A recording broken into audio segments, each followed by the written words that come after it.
ორჯონიკიზმ და ბოლშევიკებმა მოსწეს ეკლესიები და განსაკუთრებით გურიაში. ესეთი ნგრევა არ ყოფილა საბჭოთა კავშირის სხვა ნაწილებში, როგორც საქართველოს. საქართველოს სასტიკად განადგურეს ყველაფერი.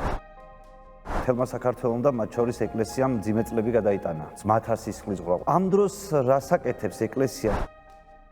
პატრიარქმა ამ დროს გამოსცა ასეთი ბრძანება თუ კურთხევა, რომ ქართველმა არ მოკლას ქართველი. საშინელი რეაქცია მოყვა. მისთვის ეს ტერიტორია არამედ მოაწყეს იქ გენოციდი სასტიკი ქართველების ხოცვაჟლეთა და რომელზეც რა თქმა უნდა საქართველოს ხმას არ იღებს საერთოდ სეპარატისტის სასულიერო პირები. კონსტანტინოპოლში, მოსკოვში, ალექსანდრიაში, ანტიოქიაში ყველგან აგზავნიან წერილებს, რომ აფხაზეთის ეკლესია უნდა იყოს ავტოკეფალური. ახალი პატრიარქის პირობებში რა შეიცვლება, ან რა უნდა შეიცვალოს? დიდი მეშობა ჭირდება ჩვენ უწმინდეს პატრიარქ შიო მესამეს.